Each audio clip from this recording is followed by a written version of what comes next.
कथेचं नाव चोरांची बुद्धी. विजयनगरात एक रामानंद नावाचा ब्राह्मण राहत असे. वृत्तीने धार्मिक असल्याने त्याला एकदा यज्ञ करावा असे वाटले. यज्ञाला बोकड हवा होता, पण पैसा नसल्याने कोणाकडून तरी तो आणावा असे त्याने ठरविले. तो एका श्रीमंताकडे गेला. या श्रीमंत यजमानाकडे खूप बोकड होते. ब्राह्मणाने यजमानाला दान म्हणून बोकड मागितला. यजमानाने त्याला बोकड दान दिला. हा बोकड तरुण होता, चांगला गलेलठ्ठ होता आणि बळी द्यायला योग्य असा होता.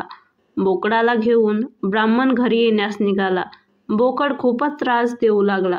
तो इकडे धावे, तिकडे धावे. तो खूपच वृत्यपणा करू लागला. हे पाहून ब्राह्मणाने त्याचे पाय बांधले आणि त्याला खांद्यावर टाकून तो वाट चालू लागला. याच वाटेने 3 चोर चालले होते. दष्टपुष्ट बोकड पाहून त्यांच्या तोंडाला पाणी आले. हा बोकड खायला मिळाला तर किती मजा येईल असे त्यांना वाटले. या ब्राह्मणाला गंडवायचे असे ठरवून त्यांनी मनात एक बेत पक्का केला.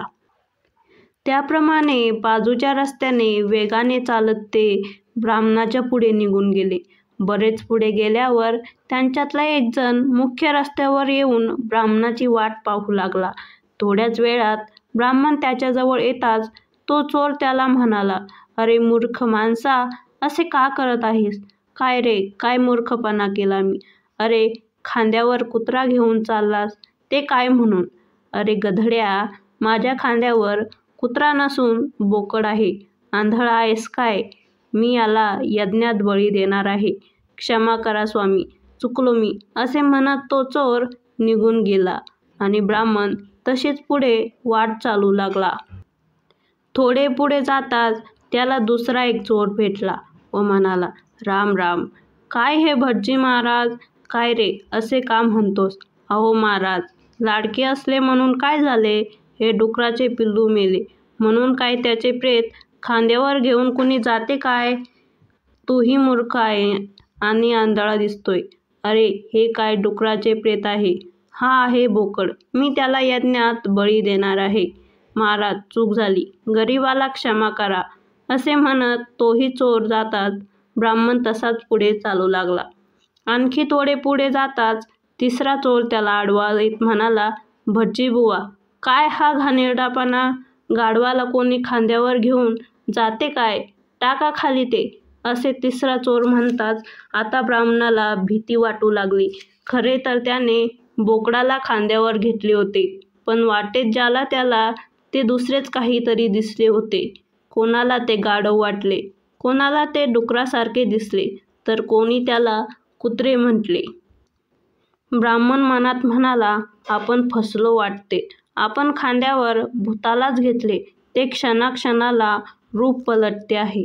असा विचार एकदा ब्राह्मणाच्या मनात पक्का होताच तो भीतीने पांढरा फटक पडला. त्याला कापरे भरून सर्वांगाला घाम फुटला. खांद्यावरचा बोकड तसाच खाली टाकून तो वाऱ्यासारखा घराकडे पळत सुटला. इकडे तिघेही चोर आडबाजूला उभे राहून ब्राह्मणाची गंमत पाहत होते. ब्राह्मण बोकडाला खाली टाकून पळताच त्यांनी तो बोकड ताब्यात घेतला. त्याला घरी आणले आणि त्याला कापून त्याच्या मटणावर ताव मारून यथेच्छ मेजवानी झोडली. तात्पर्य: ब्राह्मणाला यज्ञासाठी बोकडाची गरज होती. बरेच कष्ट सोसून इथपर्यंत त्याला खांद्यावरून आणला होता.